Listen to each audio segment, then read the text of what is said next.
बिस्मिल्लाहिर्रहमानिर्रहीम। अस्सलाम वालेकुम। Chemistry chapter number 6 chemical reactivity. ठीक है, आज इस चैप्टर का हमारा लास्ट टॉपिक है, वो है इंपॉर्टेंट रिएक्शन ऑफ हैलोजेंस। ठीक है, आइए हमारा चैप्टर कंप्लीट हो जाएगा। अच्छा जी, इंपॉर्टेंट रिएक्शन ऑफ हैलोजेंस हम देखते हैं। हैलोजेंस क्या होते हैं? जो पीरियोडिक टेबल के अंदर ग्रुप 17 के एलिमेंट हैं 5, वो कौन कौन से हैं? फ्लोरीन, क्लोरीन, ब्रोमीन और आयोडीन और एस्टाटीन। ठीक है, ये 5 एलिमेंट हैं जो ग्रुप 17 से बिलोंग करते हैं, यानी कि इनके आउटर मोस्ट शेल में 7 इलेक्ट्रॉन है।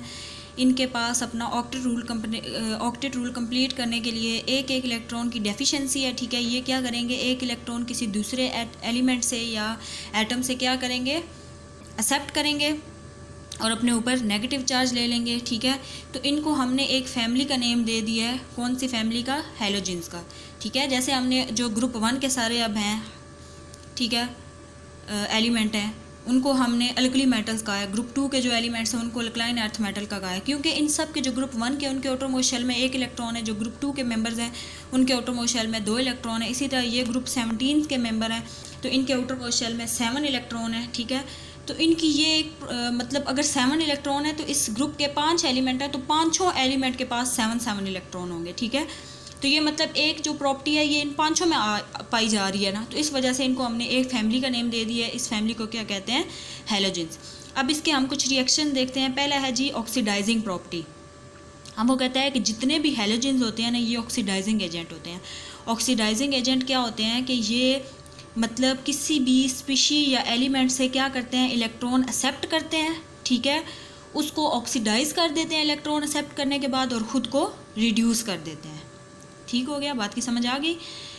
और ये बात देखो, जब कोई भी हमें कहे कि all halogens are oxidizing agent, तो इस बात से हमें फ़ौरन यही पता चल जाता है कि हैलोजेंस क्या होते हैं? ग्रुप 17 के मेंबर हैं। इनके आउटरमोस्ट शेल में 7 इलेक्ट्रॉन है तो एक इलेक्ट्रॉन की डेफिशिएंसी है। तो ये ज़ाहिर सी बात है ऑक्सीडाइजिंग एजेंट ही होंगे ना। इलेक्ट्रॉन किसी भी एलिमेंट या स्पीशीज से क्या करेंगे? एक्सेप्ट करेंगे, उसको ऑक्सीडाइज करेंगे और ख़ुद रिड्यूस हो जाएंगे। ये इनकी सीक्वेंस होती है पीरियोडिक टेबल के अंदर। ये फ्लोरीन, क्लोरीन, ब्रोमीन और आयोडीन। ठीक है, अब वो कहता है कि जो फ्लोरीन है ना, ठीक है, एस्टाटीन जो होता है ये कम यूज़ होता है। ठीक है, ये चारों बहुत कॉमन यूज़ वाले हैं और एस्टाटीन बहुत कम यूज़ होता है। ठीक है, अब वो कहता है कि इनमें सबसे जो स्ट्रॉन्ग ऑक्सीडाइजिंग एजेंट है ना, वो फ्लोरीन है।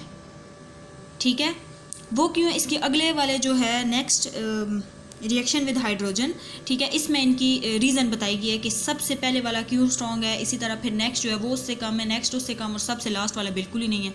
ठीक है, ऐसे। अब वो कहते हैं कि जो फ्लोरीन है ना, ये बहुत ज़्यादा स्ट्रॉन्ग ऑक्सीडाइजिंग एजेंट है। ये बहुत आसानी के साथ किसी दूसरे एलिमेंट या स्पीशीज से इलेक्ट्रॉन एक्सेप्ट कर लेता है। लेकिन जो आयोडीन है ना, ये सबसे एंड पे है ना, इसकी जो है ऑक्सीडाइजिंग कैपेसिटी है ना जो, ठीक है, ये सबसे कम है। ठीक है, ये आसानी के साथ इलेक्ट्रॉन एक्सेप्ट नहीं कर सकता। ठीक है, अब वो कहता है कि ये जो अब उसने फ्लोरीन की एग्जांपल ली है, ये स्ट्रॉन्ग ऑक्सीडाइजिंग एलिमेंट है ना, ठीक है, आसानी के साथ इलेक्ट्रॉन एक्सेप्ट कर लेता है। अब वो कहता है कि अगर फ्लोरीन इनमें से किसी भी एक हैलाइड आयन के साथ मिले, हैलाइड आयन क्या होते हैं? ये इन हैलोजेंस को बोलते हैं। ठीक है, अब वो कहता है कि फ्लोरीन इनमें से किसी एक के साथ एक्स नेगेटिव उसने तब शो किया हुआ है कि इनमें से कोई एक भी हो सकता है। जितने भी हैलोजन एटम है ना हमारे पास, जो 4 हैं या 5 हैं, उनमें से कोई भी एक हो सकता है। अब फ्लोरीन इनमें से किसी एक के साथ भी रिएक्ट करेगा ना, तो क्या करेगा? उससे इलेक्ट्रॉन ऑक्सीडाइज करेगा ना, उसको, उससे इलेक्ट्रॉन एक्सेप्ट करेगा। ठीक है, खुद को रिड्यूस कर देगा। ठीक है, तो जब इलेक्ट्रॉन एक्सेप्ट करेगा तो अब खुद को किस में कन्वर्ट कर लेगा? फ्लोरीन F नेगेटिव आयन में। ठीक है, जाहिर सी बात है जब कोई भी चीज़ इलेक्ट्रॉन एक्सेप्ट करती है तो वो अपने ऊपर नेगेटिव चार्ज ले लेती है ना। बात की समझ आ गई। फिर वो कहते हैं कि सिमिलरली अब सिर्फ यही नहीं होता कि ये इलेक्ट्रॉन एक्सेप्ट करके, ठीक है, खुद को नेगेटिव आयंस बना लेते हैं हैलोजेंस, बल्कि हैलोजेंस और भी क्या करते हैं। अब उसने क्लोरीन की एग्जांपल दी है। अब उसने कहा है कि क्लोरीन अब जो ऑलरेडी नेगेटिव है, ब्रोमीन और आयोडीन, ठीक है, इन्होंने फ़र्ज़ करो इनके ऊपर नेगेटिव चार्ज क्यों आया हुआ है? इनके पास 7 इलेक्ट्रॉन थे, 8वां इलेक्ट्रॉन इन्होंने किसी दूसरे एलिमेंट से एक्सेप्ट किया है तो अपने ऊपर नेगेटिव चार्ज लिया है। ठीक है, अब वो कहते हैं कि जो क्लोरीन है ना, वो इन दोनों को अब डिस्प्लेस करेगा। ठीक है, इनको मतलब चेंज करेगा। कैसे चेंज करेगा? इनको ऑक्सीडाइज करके। ठीक है, कि अब जो क्लोरीन है, क्योंकि हमने कहा है कि जितने भी हैलोजेंस होते हैं ये ऑक्सीडाइजिंग एजेंट होते हैं। ठीक है, इनमें सबसे स्ट्रॉन्ग कौन है? फ्लोरीन, फिर क्लोरीन, फिर ब्रोमीन और आयोडीन जो है सबसे कम ऑक्सीडाइजिंग एजेंट है। ठीक है, सबसे लीस्ट ऑक्सीडाइजिंग एलिमेंट है। तो अब वो कहते हैं कि दूसरे नंबर पे क्लोरीन आता है। ये भी इलेक्ट्रॉन जो है एक्सेप्ट कर लेता है। ठीक है। तो अब वो कहता है कि ये क्या करेगा, इनका क्योंकि काम ही यही होता है ना ऑक्सीडाइज करना। अब ये जो इनके पास नेगेटिव चार्ज क्यों आया, क्योंकि इनके पास अब 8 इलेक्ट्रॉन है, ठीक है। तो अब क्लोरीन क्या करेगा, इनसे वो 8 जो एक इलेक्ट्रॉन था ना, वो उनसे लेके अपने पास खुद ले लेगा, इनको ऑक्सीडाइज कर देगा, खुद रिड्यूस हो जाएगा और इनको नॉर्मल स्टेट में कन्वर्ट कर देगा, यानी कि ब्रोमीन और आयोडीन में इनके ऊपर कोई चार्ज नहीं होगा। कैसे, ये ज़रा रिएक्शन देखो। अब पहला रिएक्शन है फ्लोरीन प्लस KCl, ठीक है, पोटाशियम क्लोराइड, ठीक है। तो ये हमें क्या देगा, पोटाशियम फ्लोराइड प्लस क्लोरीन। अब ये इसके साथ हमने 2 क्यों लिखा हुआ है, क्योंकि रिएक्शन को बैलेंस, या आपने 8 क्लास में बैलेंसिंग इक्वेशंस या आपने पढ़ा होगा ये चैप्टर, ठीक है। कि अब देखो 2 हमारे पास फ्लोरीन के एटम है ना, ठीक है, तो 2 किसके हैं, पोटाशियम के, 2 इनके साथ मल्टीप्लाई हो रहे हैं 2 क्लोरीन के।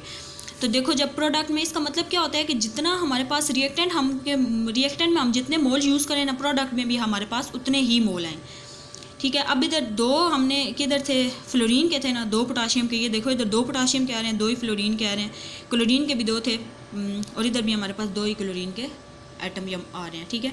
जितने हमने रिएक्टेंट में मोल यूज़ किए थे उतने हमें प्रोडक्ट में मिलने जाएंगे। अब जो पहली बात थी, फ्लोरीन अब देखो रिएक्ट करता है किसी भी हेलोजेंस के साथ, ठीक है, किसी भी हेलाइड आयन के साथ, तो ये खुद क्या बन जाता है, नेगेटिव आयन, ठीक है, और साथ में क्या बनेगा, क्लोरीन। अब वो कहता है देखो जरा, क्लोरीन किसके साथ, पोटाशियम ब्रोमाइड के साथ रिएक्ट करता है ना, तो ये क्या बना देगा, इनको अपनी नॉर्मल स्टेट में ले आएगा, ये ब्रोमीन, ठीक है, और साथ में हमें क्या देगा, पोटाशियम क्लोराइड। फिर नेक्स्ट हम ब्रोमीन का रिएक्शन करवाते हैं पोटाशियम आयोडाइड के साथ, ये हमें क्या देगा, पोटाशियम ब्रोमाइड साथ में आयोडीन, ठीक है। जो ऊपर हमने एक्सप्लेनेशन की थी कि क्लोरीन जो होगा अब इनको डिस्प्लेस करके इनको अपनी नॉर्मल स्टेट में ले आएगा, ठीक है। नेक्स्ट रिएक्शन है जी, रिएक्शन विद हाइड्रोजन। अब वो कहता है कि जितने भी हेलोजेंस है ना, ठीक है, फ्लोरीन, क्लोरीन, ब्रोमीन, आयोडीन और एस्टाटीन को हम कम यूज़ करते हैं, इसका एटॉमिक नंबर बहुत ज़्यादा होता है, ठीक है, इसको ये आम नॉर्मल यूज़ में बहुत ही कम ये एलिमेंट्स यूज़ होते हैं, ठीक है। अब वो कहता है कि जो अब जितने भी हेलोजेंस है ना, ये हाइड्रोजन के साथ रिएक्ट करते हैं, ठीक है, और हमें हाइड्रोजन हेलाइड्स देते हैं, ठीक है। लेकिन अब क्या होता है, अब जो केमिकल एफिनिटी होती है ना for halogens decrease down the group, ठीक है, ये वाली इनकी सीक्वेंस होती है ना, फ्लोरीन, क्लोरीन, ब्रोमीन और आयोडीन, और ग्रुप क्या होता है, from top to bottom in a group. अब वो कहता है कि जैसे जैसे हम ग्रुप में मूव करते जाएंगे, ठीक है, ऊपर से नीचे की तरफ आते जाएंगे, तो जो इनकी केमिकल एफिनिटी है या फोर्सेस ऑफ अट्रैक्शन है वो क्या है, कम होती जाएगी, ठीक है। कि मतलब अब पहला फ्लोरीन है ना, ठीक है, ये सबसे पहला एलिमेंट है ना, इसके बाद क्लोरीन, ब्रोमीन और आयोडीन, जैसे जैसे हम ऊपर से नीचे की तरफ मूव करके आएंगे ना, तो इनकी जो फोर्स ऑफ अट्रैक्शन है ना, ये कम होती जाएगी। मतलब फ्लोरीन आसानी के साथ रिएक्ट करेगा, ठीक है, क्लोरीन उससे कम, ब्रोमीन उससे कम, आयोडीन उससे कम। समझ आ रही है बात की? तो यही वजह थी ऊपर जैसे उसने कहा था कि जो फ्लोरीन है ये स्ट्रॉन्ग ऑक्सीडाइजिंग एजेंट और आयोडीन सबसे कम है। अब उसका आंसर पता चल गया। अब वो कहता है कि जो फ्लोरीन है ना, ठीक है, ये सबसे पहले वाला है ना, ये अगर डार्क और कोल्ड स्टेट भी हो ना, कि मतलब सनलाइट ना भी हो, अंधेरे वाली स्टेट भी हो ना, ठीक है, तो तब भी ये हाइड्रोजन के साथ रिएक्ट करके हमें हाइड्रोजन फ्लोराइड देता है, ठीक है। लेकिन इसके मुकाबले में फोर्स ऑफ अट्रैक्शन कम होती जा रही है ना, वो स्ट्रॉन्ग था, ठीक है, उसने आसानी के साथ रिएक्ट कर लिया। लेकिन अब क्लोरीन है, इसकी फोर्स ऑफ अट्रैक्शन कम है, तो ये क्या करेगा, ये हाइड्रोजन के साथ जब रिएक्ट करेगा तो इसके लिए सनलाइट का होना मस्ट है, ठीक है, सूरज की रोशनी होगी तो ये रिएक्ट करेगा, ठीक है।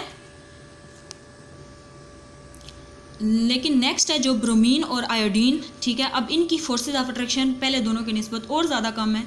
तो अब ये वो कहता है कि इनको ये हाइड्रोजन के साथ बेशक सनलाइट होती रहे, ठीक है, लेकिन जब इनको हीट करेंगे ना, तब ये हाइड्रोजन के साथ रिएक्ट करेंगे और हमें हाइड्रोजन ब्रोमाइड और हाइड्रोजन आयोडाइड देंगे।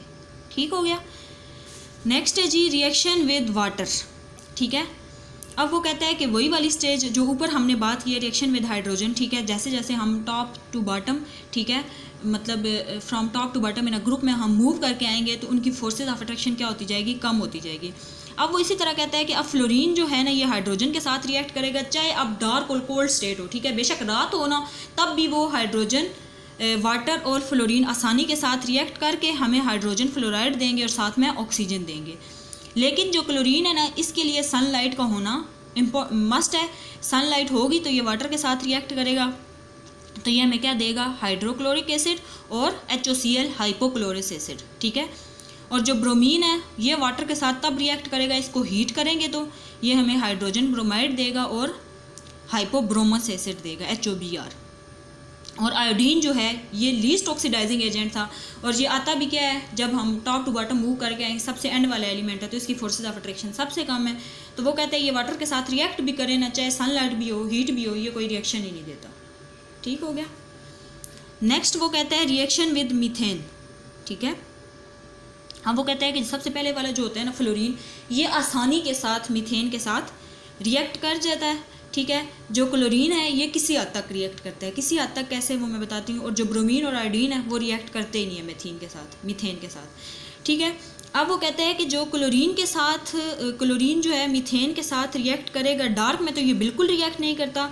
लेकिन अगर ब्राइट सनलाइट होगी ना, ठीक है, तेज़ सूरज की रोशनी होगी, तब ये रिएक्ट करेगा और हमें ये वाली प्रोडक्ट देगा। ठीक है, ये मीथेन है CH4, ये क्लोरीन के साथ रिएक्ट किया इसने हमें दिया कार्बन प्लस हाइड्रोक्लोरिक एसिड। ये जब स्ट्रॉन्ग सनलाइट थी, ब्राइट सनलाइट थी। लेकिन वो कहता है कि अगर डिफ्यूज सनलाइट हो, मध्यम सनलाइट हो ना, ठीक है, तो ये रिएक्ट तो करेगा लेकिन और तरह की प्रोडक्ट देगा हमें। ये प्रोडक्ट जो फाइनल हमें मिली है ना ब्राइट सनलाइट से, ये वाली प्रोडक्ट नहीं देगा, इसकी प्रोडक्ट चेंज होगी।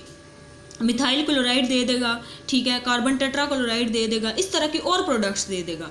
लेकिन ये वाली डायरेक्ट ये वाली प्रोडक्ट नहीं देगा। ये प्रोडक्ट तभी ही देगा जब क्या होगा, ब्राइट सनलाइट होगी। ठीक है, नेक्स्ट वो कहता है रिएक्शन विद NaOH। ठीक है, अब इसकी वही बात है जो, अब वो कहता है, अब उसने क्लोरीन की बात की हुई है, वो कहता है कि अब हम लेते हैं एक दफ़ा डाइल्यूट NaOH, एक दफ़ा कंसनट्रेटेड NaOH। डाइल्यूट और कंसनट्रेटेड आप लोगों ने चैप्टर फर्स्ट में पढ़ा हुआ था। क्या होता है डाइल्यूट और कंसनट्रेटेड? डाइल्यूट क्या होता है और कंसनट्रेटेड क्या होता है? कंसनट्रेटेड होता है गाढ़ा सोल्यूशन, ठीक है, और डाइल्यूट क्या होता है? पतला सोल्यूशन। जैसा कि हम कह लेते हैं डाइल्यूट सोल्यूशन क्या होता है, डाइल्यूट, अब NaOH की बात कर रहे हैं, यानी कि हमने एक किसी भी क्या कह लो बीकर वगैरह में, ठीक है, हमने उस बीकर में क्या लिया हुआ है, 90% हमने वाटर लिया हुआ है और 10% हमने क्या लिया हुआ है, NaOH। ठीक है, तो ये क्या कहलाएगा, डाइल्यूट सोल्यूशन, मतलब पतला सोल्यूशन है। ठीक है, हमने सोल्यूशन उसमें जो हमारी अमाउंट थी सोडियम हाइड्रोक्साइड की वो बहुत ही कम है। और कंसनट्रेटेड क्या होता है, ठीक है, अब हम उसमें 90% क्या ले रहे हैं, NaOH, और 10% हमने क्या लिया है, वाटर लिया है। ठीक है, इसकी एग्जांपल ये थी ना कि जैसे अब घर में 2 मेहमान आते हैं, ठीक है, तो हम उनके लिए पहले क्या करते हैं, टैंक बनाते हैं। ठीक है, पहले सही अच्छे वाला टैंक, मतलब 2 गिलास, जितना मैक्सिमम अमाउंट पड़ती है टैंक की 2 गिलासों में उतना ही डाला है। लेकिन अचानक क्या हो गया, वो क्या बनेगा, कंसनट्रेटेड सोल्यूशन। ठीक है, उसमें हमने टैंक की अमाउंट ज़्यादा डाली, चीनी ज़्यादा डाली, पानी कम। ठीक है, तो वो क्या होगा, कंसनट्रेटेड सोल्यूशन होगा। लेकिन क्या होता है, अचानक ऊपर से 2 बंदे और आ जाते हैं, तो अब हम उसमें और पानी मिक्स कर देते हैं। जब पानी मिक्स करेंगे तो क्या होगा, उसका ना कोई प्रॉपर टेस्ट होगा, ना कोई कलर होगा। ठीक है, तो वो क्या बन जाएगा, डाइल्यूट सोल्यूशन बन जाएगा। तो अब वो कहता है कि जब डाइल्यूट NaOH होगा तब हम क्लोरीन को रिएक्ट करवाएंगे, तब हमें क्या मिलेगा, सोडियम क्लोराइड मिलेगा। ठीक है, साथ में क्या मिलेगा, सोडियम हाइपोक्लोराइड NaOCl, और साथ में वाटर। लेकिन जब कंसनट्रेटेड NaOH होगा तब क्या मिलेगा, सोडियम क्लोराइड भी मिलेगा, वाटर भी मिलेगा, लेकिन सोडियम हाइपोक्लोराइड की जगह हमें क्या मिलेगा, सोडियम क्लोरेट। ठीक है, ये था हमारा आज का टॉपिक। आज हमारा ये चैप्टर अल्हम्दुलिल्लाह कंप्लीट हो गया। अब हमारे 2 चैप्टर रह गए हैं केमिस्ट्री के। इंशाल्लाह अब नेक्स्ट लेक्चर में हम लोग चैप्टर नंबर 7 स्टार्ट करेंगे।